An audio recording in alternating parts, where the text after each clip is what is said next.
Each one of us has a story.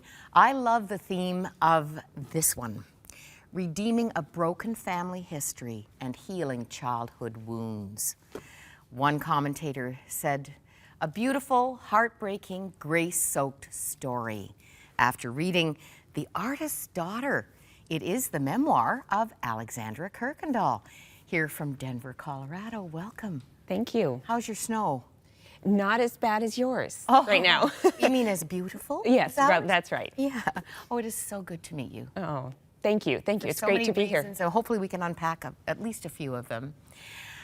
This sounds like a novel. As we opened the program and I introduced it, it's your real life, an unusual life.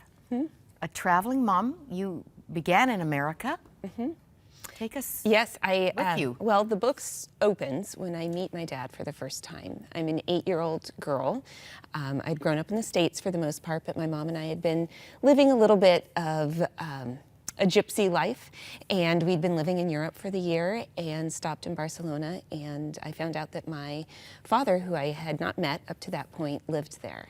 And so the first scene in the book is me meeting him.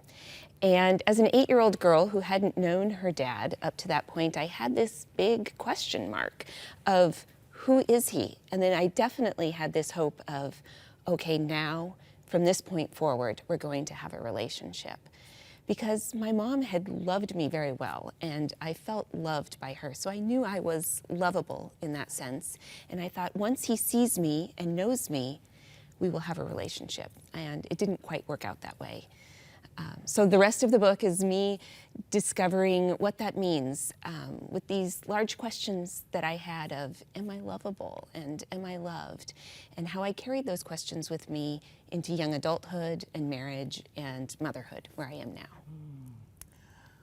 Is it too early to go to the celebration? Probably, but I just want to say that it is a testimony to the power of God in your life in a personal way, and we're going to get to that, and the promise, the hope of this kind of healing from a very deep father wound, that you are very much involved with MOPS. Yeah. Mothers of preschoolers. Do you know about MOPS? How many countries is MOPS in? We're in over 30 countries, and we're here in Canada. We have close to 70 groups around Canada. Fantastic. You've been involved for 7 years? Yes. Mm-hmm. And Elisa Morgan, the founder, has stepped down. And I said, who is Carol Kuykendall to you? She's your mother-in-law. She is. We interviewed her in the early 90s with Elisa as we were being introduced to MOPS. And, you know, this is about holistic motherhood, enjoying your motherhood. Yours was hugely at risk because of these deep wounds and unknowns and a yearning that just... Tell us how that affected being a wife. Mm-hmm. Well, when I wrote the book, I wanted moms to hear my story as a way to think about their own stories. And I wanted to write about my mothering identity, and I thought, well, before I became a mom, I was a woman. And well, before I was a woman, I was a child that experienced some things that shaped who I am today as a woman. And one of my major relationships before I became a mom was my relationship with my husband. And what I brought into our marriage was a lot of stuff from my childhood, including some wounds. And I had really held on to this hope that once I find a good man and I marry him, this heartache will be relieved. And I did find a good man and I married him. But all the pressure would be on him. Right. I was expecting him to fill places that another human being is not capable of filling. And really, I was expecting him to be God. When I realized that, I thought, well, that sounds very cliche, that I was trying to make my husband God. But I knew at the same time that it was true.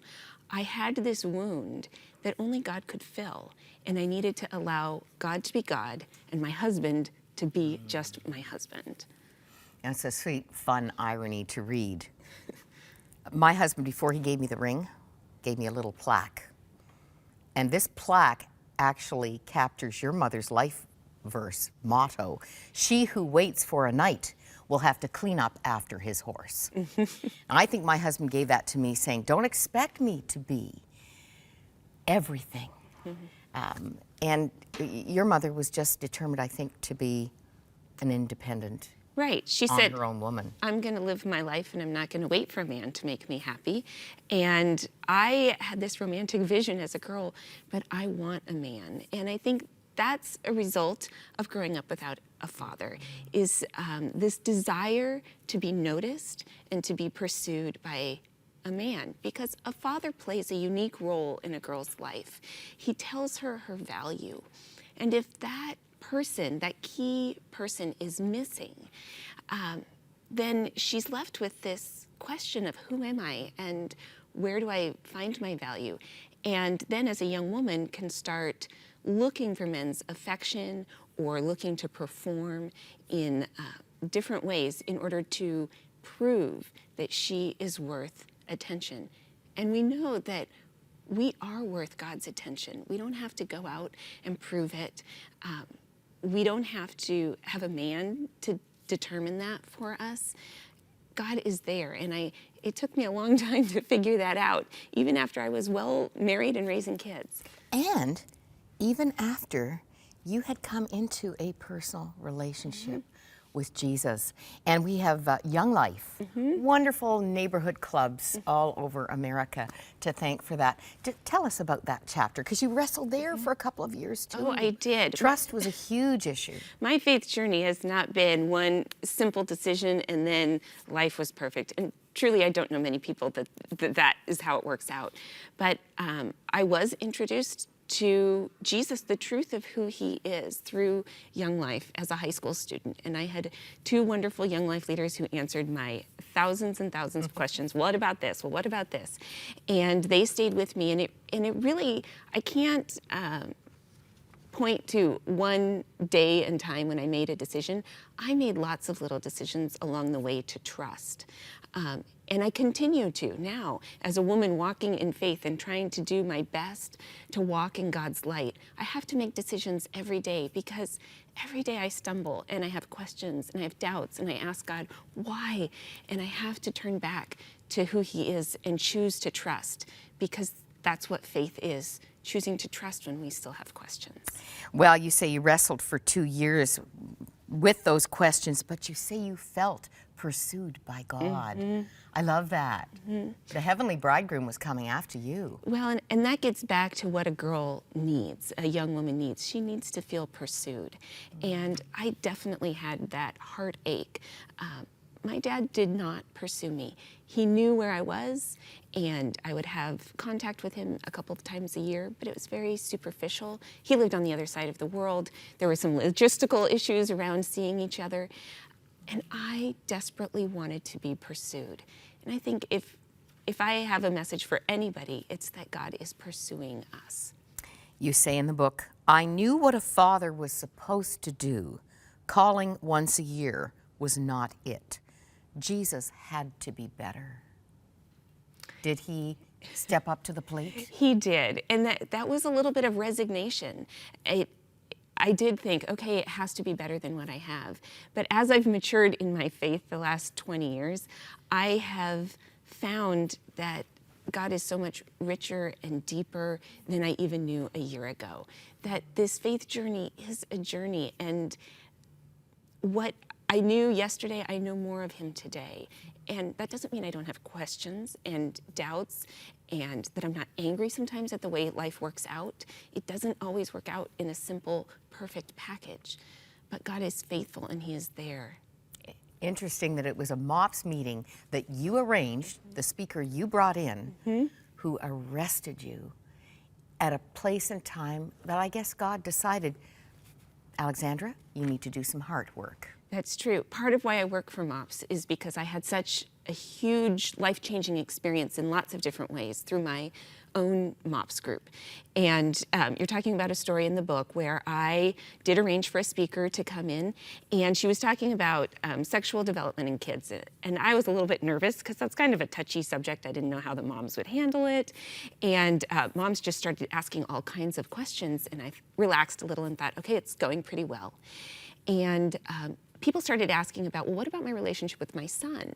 And she said, you know, let's talk a little bit about opposite gender parents. And she said, for girls, a dad is very important, and if a father is absent, of course, the hairs on the back of my neck stood up because I thought, yes, what is she going to say? She said there's two ways that it tends to go. Either she tends to look for love in all the wrong places, and that can be promiscuous or just looking for affirmation through relationships with men in whatever format, or through perfectionism. And I realized, bam, there was a mirror right in front of me, that as a young woman, I tried so hard to put together the perfect package. I was valedictorian, I was class president, I was a cheerleader. I did it all, and I didn't know what this drive was. But I'm sure part of it was this need to prove that I am indeed lovable. The great news, one of the great lessons of your story, is that you now operate under a banner, a philosophy. Do what only you can do. You're very gifted and very talented, and you can do a bunch of things. And people can call you on so many levels, but they're not all the call of God. That's true. And as moms, and this gets into my life as a mom, I have 4 kids. Let's take a look at these beautiful 4 daughters. Here they are. And you can imagine, if you're a mom, that my life is busy. It's busy with the every day of taking care of my family. And I can't do all of the wonderful things that I'd love to do. So I have to focus on what can only I do. And like nobody else. Like nobody else. And I can only be their mom. I'm the only one who can be my husband's wife.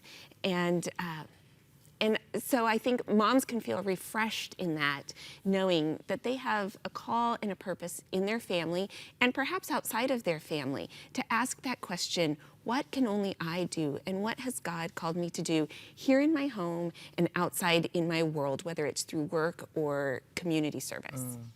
The part he wrote for you, Alexandra, and for you watching, my heart went out when you said, I felt forgotten by my father most of my life. But here is how I want to counter that, in case that resonates with your heart right now.